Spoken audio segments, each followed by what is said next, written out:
Olá, alunos Ateneu, me chamo Mariana, né? Sou professora Mariana e nós estamos aqui mais uma vez para compartilhar sobre a disciplina de legislação e direito ambiental, né? Onde a gente foca muito as questões das APPs, né?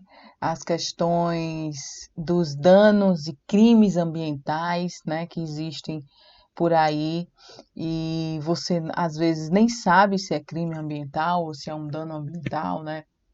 E aí fica desapercebido e a gente fica querendo dar o devido encaminhamentos, né? E através da legislação ambiental e direito ambiental nós focamos para cuidar, né? E viver com mais sustentabilidade e assim perdurar e manter o nosso meio ambiente, né? Focando aqui na nossa disciplina, nós estamos com a disciplina legislação, né? Direito ambiental, como já dito. Nós vamos focar nas unidades 1 e 3, certo? Onde a gente vai por conta das nossas provas, né? As provas globais, principalmente, enfocam essas unidades, 1 e 3. E não esqueçam, caso se vocês tenham dúvidas, algum questionamento, falar na nossa plataforma. É importante destacar que todas as unidades também estão na nossa plataforma, 1, 2 e 3 e 4, certo? Mais especificamente, nós vamos falar sobre a 1 e a 3, por conta das nossas provas globais, certo? Na unidade 1, certo? Nós vamos falar sobre as principais leis, certo? As principais leis brasileiras, desde o começo, né? É importante destacar, certo? Que de acordo com o nosso material, né? Ele fala que na unidade 1, né? As principais leis começaram desde 1446, certo? E as leis, certo, gente, foram se adequando de acordo também com a economia do país. Vocês podem perceber. Vocês também podem perceber que as leis foram sendo manifestadas não de forma acelerada, foi sempre de forma retrógrada, certo? E sempre de forma que ele de acordo com as demandas da economia e política, certo? Do nosso país. Vamos supor aqui, por exemplo, na legislação que a gente está vendo aqui, ó, o histórico das principais legislações brasileiras, ó, ordenações afoncinas, certo? Foi em 1446, onde os pontos principais proibiu o corte de árvores frutíferas. Olha só, gente. Olha como as leis brasileiras, elas são de acordo também com os fatos políticos e econômicos que acontecem dentro da nossa região, né? Que é a região Brasil, né? Enfim. Proibiu o corte de árvores frutíferas. Olha só, por que que ele proibiu, né? Por quê? Não é porque ia desmatar, não era degradar ou trazer danos, era por conta de uma questão econômica. Por quê? Porque eles queriam o quê? Que trouxesse o quê? Frutas da Europa. Como éramos uma colônia, nós tínhamos que fazer o quê? Tínhamos que trazer, comprar ou se alimentar ou trazer a cultura da Europa, né, principalmente dos portugueses, para o Brasil. Então, foi uma questão completamente o quê? Política e econômica e principalmente cultural, né? Aí, olha só, olha a outra. Ordenações manuelinas, em 1521. O que era? Acrescentou na legislação a proibição de caça que cause sofrimento a lebres, coelhos e perdizes, certo? Ou seja, ele proibiu o quê? A caça, né? Dos coelhos, né? Enfim. Por quê? Porque eles queriam o quê? Não, porque muitos colonos, né, vinham com seus coelhos a sua mala. Vocês podem ver que em grandes filmes, né, da Europa, a corte tinha coelhos, né, para poder se divertir, se brincar, como se fosse um cachorro doméstico. Enfim, olha como essa decisão foi uma questão completamente cultural, né? A Carta Régia, em 1541, proibiu o desperdício de pau-brasil e regulamenta o corte. Olha, por que que eles proibiram o desperdício do pau-brasil? Porque lá a exploração do pau-brasil, certo? Principalmente em meados de que começou em 1500, né? Logo, quando descobriram, né? Vieram aqui em tal, taranã, uma questão histórica, exploraram o quê? O pau-brasil. Então, eles proibiram o quê? O desperdício desse pau-brasil. E regulamentou o quê? O corte, certo? Isso tudo por quê? Porque era uma questão econômica. Eles exploravam o pau-brasil para poder levar para levar a madeira ou extrair cores, né? Porque tem também cores na extração do pau-brasil, como o vermelho, né? E assim eles fizeram essa lei, né? As ordenações filipinas, em 1603, o que é que ele fez? Adicionou à legislação pena para quem jogar o quê? Materiais para matar peixes, né? Olha isso. Em Regimento sobre o Pau-Brasil, em 1605, estabeleceu pena de morte para quem cortasse o pau-brasil sem autorização de quem? Da coroa. Olha só, gente, essa decisão é completamente o quê? Completamente econômica e política. A política era o quê? Monarquia, né? Quem mandava no Brasil? A corte portuguesa. Então, a corte portuguesa, quem explorava o pau-brasil? Corte portuguesa. Então, eles queriam o quê? Decidiam quem ia cortar, extrair, explorar o pau-brasil. E quem de interesse para quem? Para a corte portuguesa. Por exemplo, se eu não fosse da corte, se eu não fosse para as questões econômicas, de interesse econômica para a corte, eu não teria autorização, não era? Então, era uma questão, essa decisão foi o quê? Completamente política e econômica, né? Eu quero só mostrar a vocês que as legislações ambientais brasileiras, no começo, foram partindo da questão econômica e política do país, né? O Código Criminal do Império, né, em 1830, pena de multa e prisão para corte ilegal de árvores. Não interessava a corte portuguesa, certo, gente? Ou o Império, né, que começou com Dom Pedro II, né? Não interessava a ele cortar, fazer extração e exploração de árvores que não interessasse de forma econômica, né? Então, por isso que ele fez isso. Aí, o Código Penal de 1890, né? Multa para responsável por incêndio em áreas verdes. Olha só, gente, é agora que a gente começou a, a ter uma legislação voltada mais para a questão ambiental mesmo, né? Foi em 1890, ou seja, de 1446 até 1830, com quase 400 anos, né?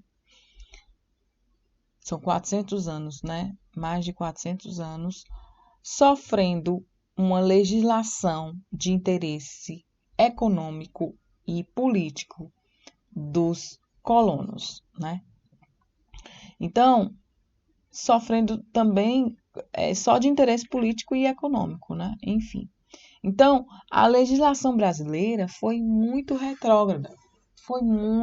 Ela não se voltou para uma legislação realmente ambiental. Só em 1890 que nós começamos com uma legislação voltada para a sustentabilidade, para uma legislação voltada para a cultura local, para a economia local, para em prol da conservação e da preservação, certo? Então, foi o que os grandes impasses da legislação brasileira da ambiental, né? No caso ambiental, é isso, porque atrasou, né?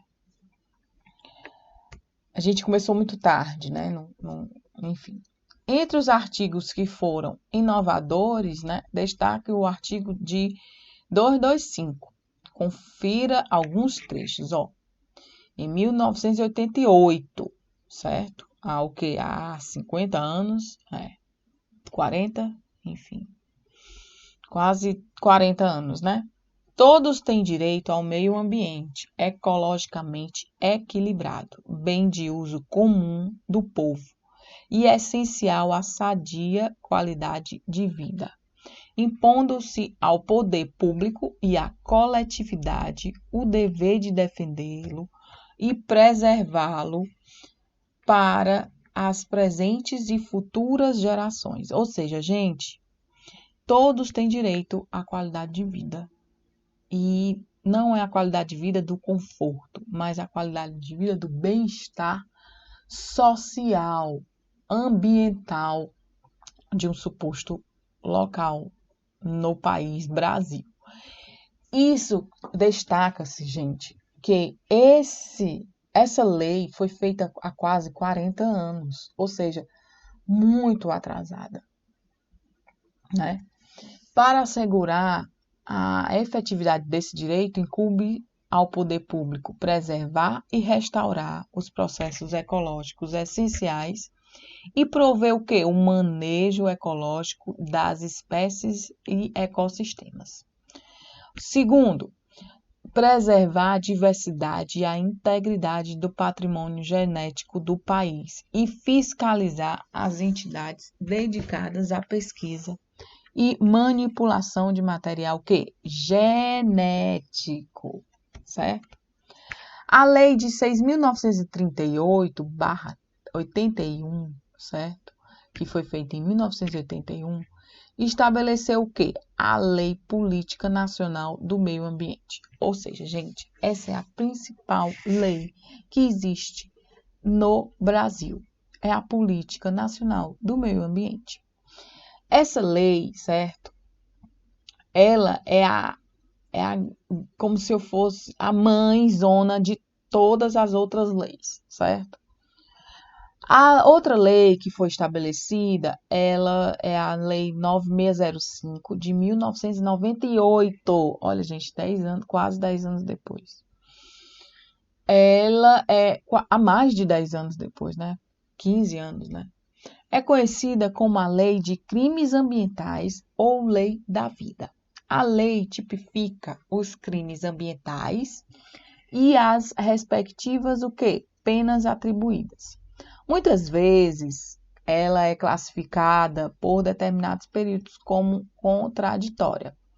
É a referência para identificar e punir o delito ambiental.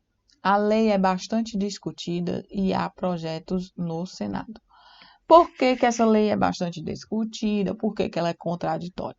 Porque às vezes existe a pena, certo? E ela não é respeitada, a pena, né? Ela não é aplicada. E aí tem também muita coisa errada na questão ambiental, né? A gente sabe disso nas legislações. Até porque às vezes a gente não sabe quais são as leis, né?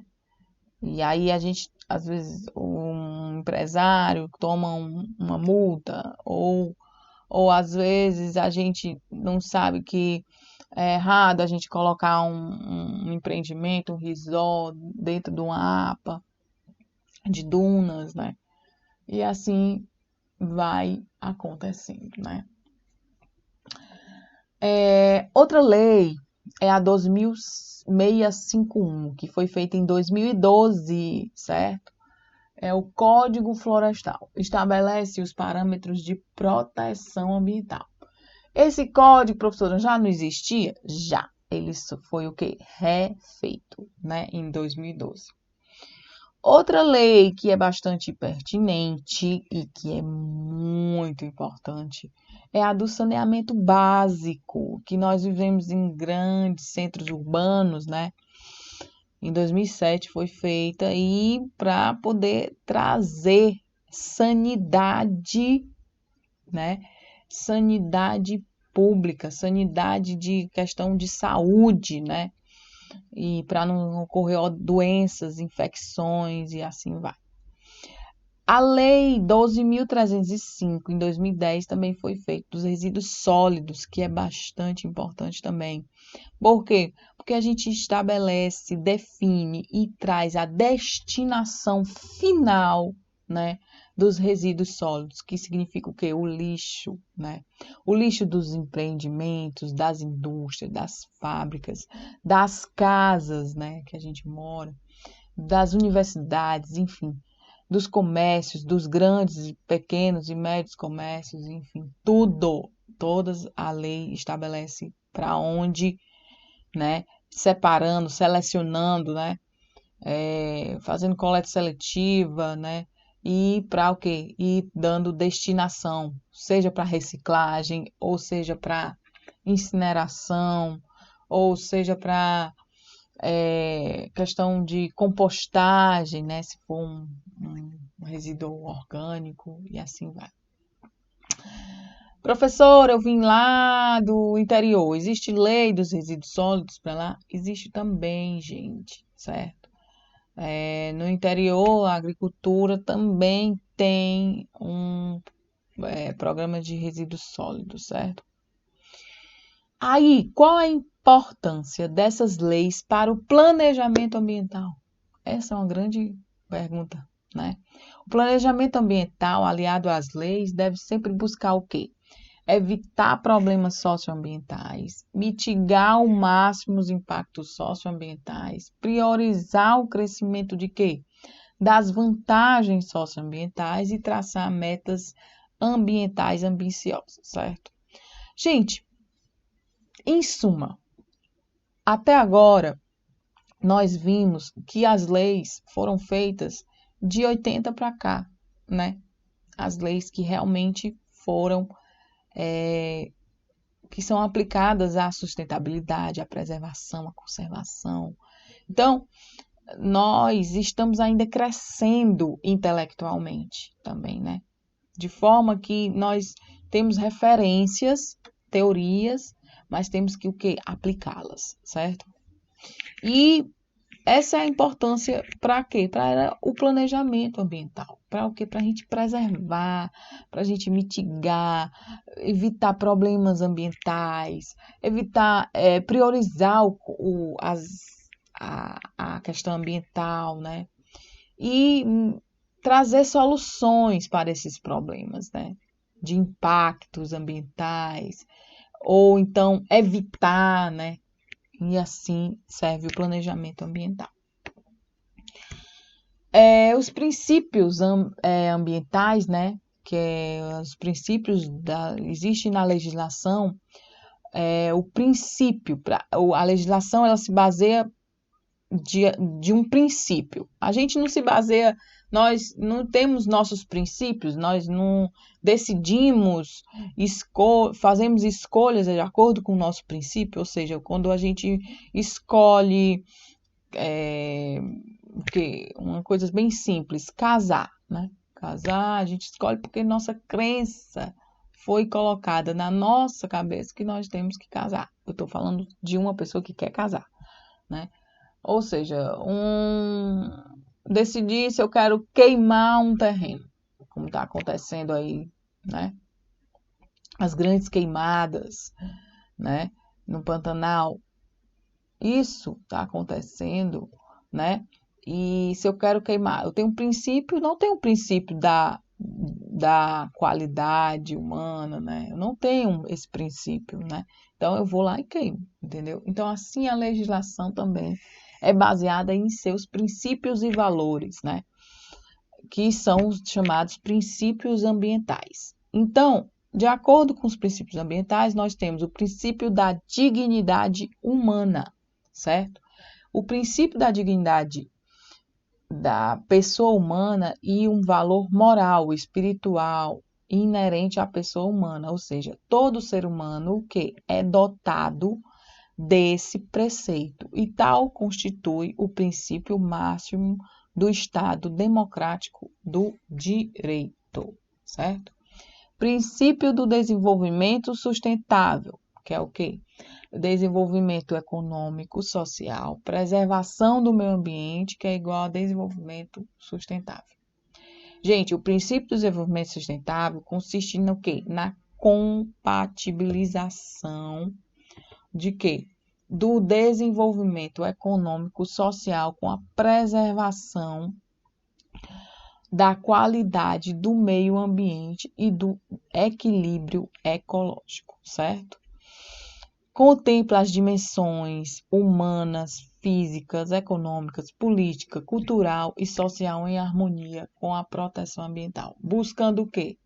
Atender os anseios do presente, sem comprometer o quê? A capacidade e o meio ambiente das gerações futuras.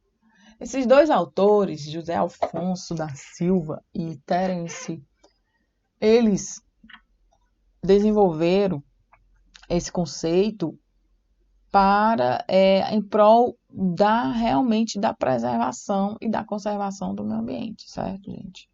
É importante destacar que a sustentabilidade, certo? Ela tem várias dimensões, como foi dito pelo Terence.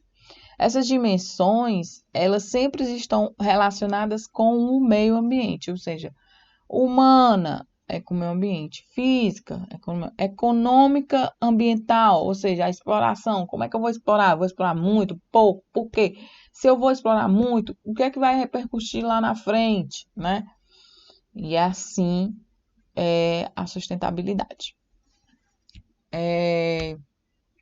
O princípio da prevenção e precaução. Olha, gente, isso aqui é importantíssimo.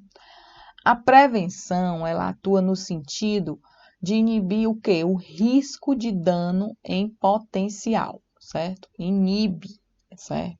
O risco de dano. A precaução atua o quê? Para inibir o risco de perigo, certo? Ou seja, dano é o quê? O dano, na prevenção, o risco é de dano. O que é que significa o dano? O dano é a questão econômica. Por exemplo, eu tenho uma praia, eu tenho um monte de urbanização na beirada da praia. Tá certo, professora? Tá não, tá errado. Aquelas casas em frente à praia, tá errado.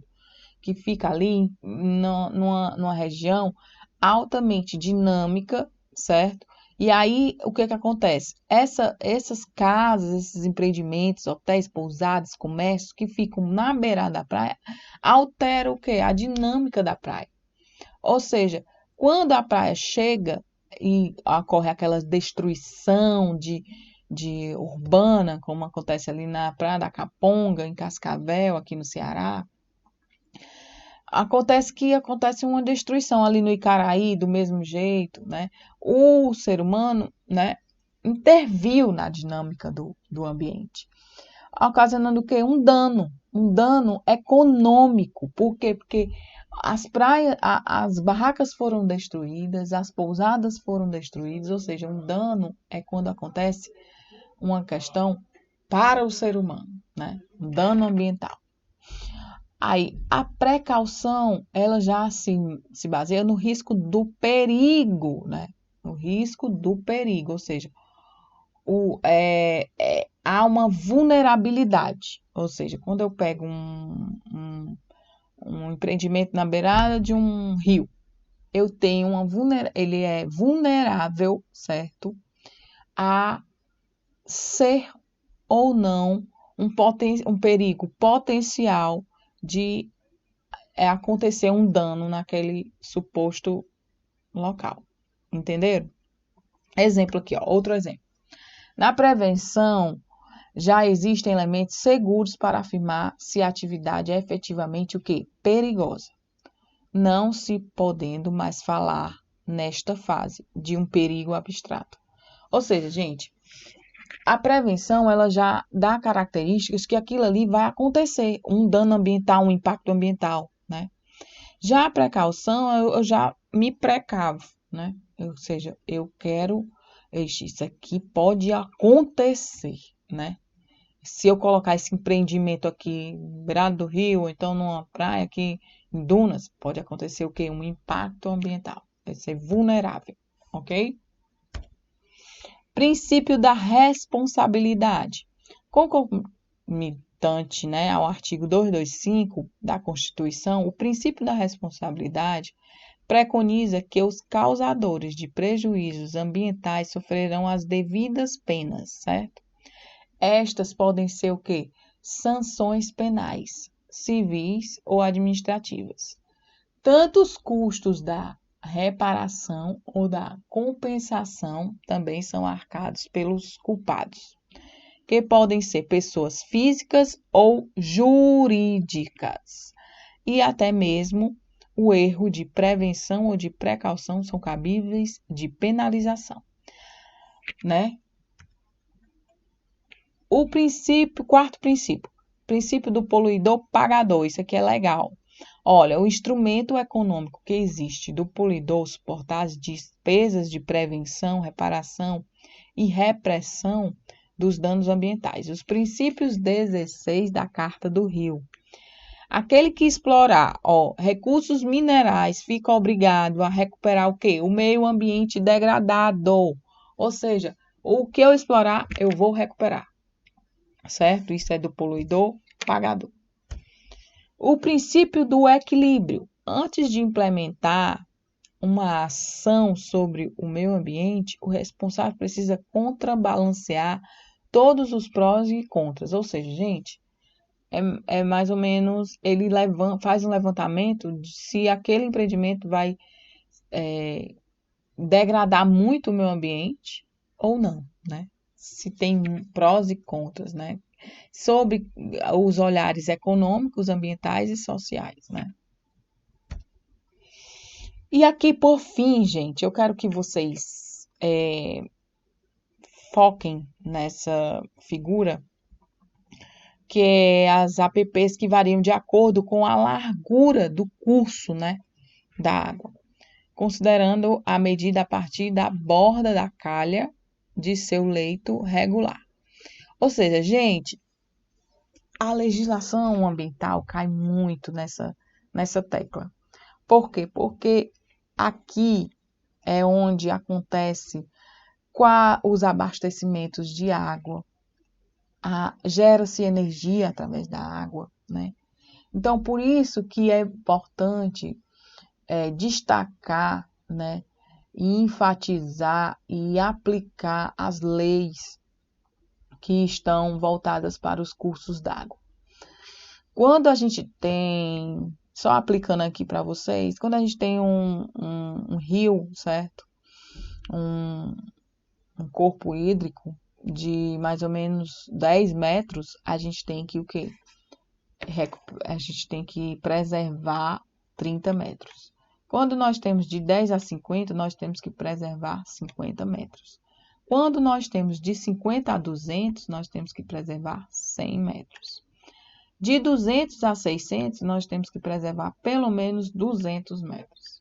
Mais de 600 metros de largura de curso d'água, nós temos que preservar pelo menos 500 metros. Então, isso aqui é bastante importante para vocês fixarem, porque vocês vão encontrar muitos empreendimentos que não estão respeitando essa lei, né? E aí é importante destacar que nós, como gestores ambientais, como colaboradores para a qualidade e bem-estar do meio ambiente, temos que mais ou menos vigiar, né? E impor as nossas leis, né? Aplicar elas. Por isso foi feita as leis. Está na lei, então é um direito, né? Não só nosso, mas também do meio ambiente, né?